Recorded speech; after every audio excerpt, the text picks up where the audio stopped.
Alan Arkin, the star of the films Kominsky Method and Little Miss Sunshine, passed away at the age of 89. At the age of 89, Oscar-winning actor Alan Arkin has away. His diverse career spanned 7 decades. Melody Korenbrot, Arkin's agent, confirmed his passing to USA Today on Friday and cited a statement his sons Adam, Matthew, and Anthony gave jointly to People on the family's behalf. Both as an artist and a person, our father was a force of nature with a singularly gifted. He was adored and will be sadly lost for being a devoted husband, father, grandpa, and great-grandfather. For his part as Norman, the Hollywood agent of Michael Douglas's acting coach character Sandy in the first 2 seasons of Netflix's award-winning series The Kominsky Method, Arkin was most known to younger audiences. Alan Arkin, the Oscar-winning actor best known for his appearances in Little Miss Sunshine and The Kominsky Method, passed away on Friday, June 30, 2023, according to a representative. He was 89 years old. In this picture, Arkin is seen posing for a picture in front of his 2017 comedy Going in Style, in which he plays one of the men who robs a bank. But the actor's cinematic credits show his astounding range, including parts that were never defined by his caustic Brooklyn-bred image, but always informed by it. In response to a question from CBS News about his all-time favorite job, Arkin deadpanned, "The Kaiser role has been a favorite." He said, more seriously, that he related to those who don't know what they're talking about, but are happy to give you advice. Although he had a tense relationship with the success-related awards, Arkin was always willing to talk about the acting profession. Arkin is still one of only a select few performers to receive a Best Actor nomination for their debut picture. He was 32 at the time he played a Soviet submariner in the 1966 comedy The Russians Are Coming. The Russians Are Coming. And Arkin is still one of the performers that won an Oscar at a young age. He was 72 when he portrayed a vulgar grandfather in the independent success Little Miss Sunshine in 2006. Even though Arkin would be nominated for an Academy Award 4 times, including a second time for Best Actor in 1968's The Heart is a Lonely Hunter, in which he starred opposite Clint Eastwood's future love interest Sandra Locke, and a third time for Best Supporting Actor in 2012's Argo, he was blunt about evaluating artistic accomplishments. Just before the 2013 Oscars, Arkin told USA Today, "I think it's all nonsense. Everything is up in the air. If I look at the finest movie winners from the past 50 years, 20 of them are ludicrous jokes." Arkin was of the opinion that actors had an obligation to examine themselves in order to give a genuine performance that met not just the emotional needs of people watching in dimly lit theaters, but also their own ego. He was insulted by the current Hollywood scorecard,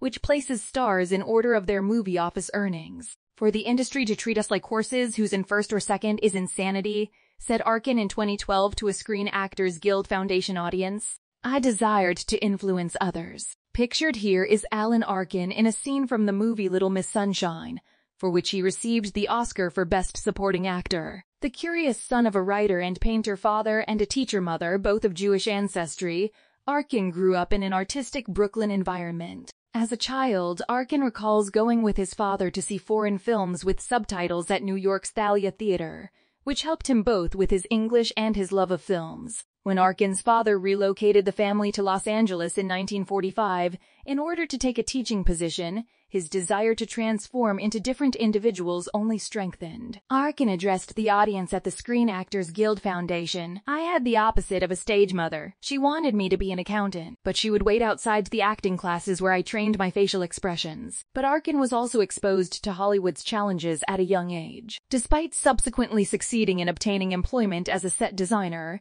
it was lost due to an 8-month strike. Sen. Joseph McCarthy's 1950s campaign against suspected communists led to false accusations against Arkin's father, which prevented him from obtaining further studio work. Arkin pursues his desired career anyhow, unfazed. Early in his 20s, he found success, but not in acting. He was a member of the folk group The Terriers, whose song The Banana Boat Song, which was also recorded about the same time by a teenage Harry Belafonte, helped them ascend the charts in the late 1950s. Arkin frequently recalled a revelation he experienced while performing on stage at the Olympia Theatre in Paris. He told CBS News, "I looked down at myself and thought, Who am I? What am I doing? And so the next day, I resigned and starved for a couple of years. The actor had enough work on various New York venues to get a call from a Chicago improv company inviting him to join. He unwillingly went. It was the start of everything, according to Arkin. The group was Second City, a now famous improv troupe whose alumni include Tina Fey, Steve Carell, Bill Murray, Julia Louis-Dreyfus, and John Belushi. When Second City brought their comedy act to New York, that exposure helped Arkin get recognition in his native Los Angeles. Hot assignments came Arkin's way after The Russians Are Coming catapulted him onto the A-list. His roles included social criticism in Catch-22, 1970 Sherlock Holmes puzzles in The 7% Solution, 1976 whimsical fables in Edward Scissorhands, 1990 somber drama in Glengarry Glen Rose, 1992 and dark humor in Grosse Point Blank, 1997. After that, Arkin saw somewhat of a career comeback because to his critically lauded leading performances in Little Miss Sunshine and Argo. Arkin, though, remained irritated with the way the entertainment industry fetishized its top performers throughout his voyage. At the Actors Guild event, he stated, "I mean, you're making millions of dollars to simply come on and say hello, so it has to be a really huge hello. Money changes people when you're making so much that your grandchildren don't need to work. You're not just rich either." Actors, according to Arkin, have a duty to their audience rather than to themselves. Arkin claimed that as an infrequent director, particularly for the 1971 Elliott Gould film Little Murders, he frequently found himself telling actors in auditions the same thing. They would act out the lines and I'd say, "That was wonderful. Now do it again and lose the acting," and they'd look so relieved, he added. The actors would feel liberated to give a performance that wasn't a performance, one that was authentic to them. That was undoubtedly what Arkin's best performances communicated. This idea that viewers weren't seeing a Brooklyn-born fanatic actor, but rather a Puerto Rican widower attempting to support his children in Popey, released in 1969, or an elderly bank robber in Going in Style, release in 2017. Selling is so prevalent in our culture, according to Arkin. Therefore, if you are genuine, you will be captivating. He is survived by his third wife, psychiatrist Suzanne Newlander, and his 3 sons from his first 2 marriages. Actors Anthony, Matthew, and Adam Arkin. Thanks for watching. Don't forget to subscribe to our channel for more breaking news updates like this one.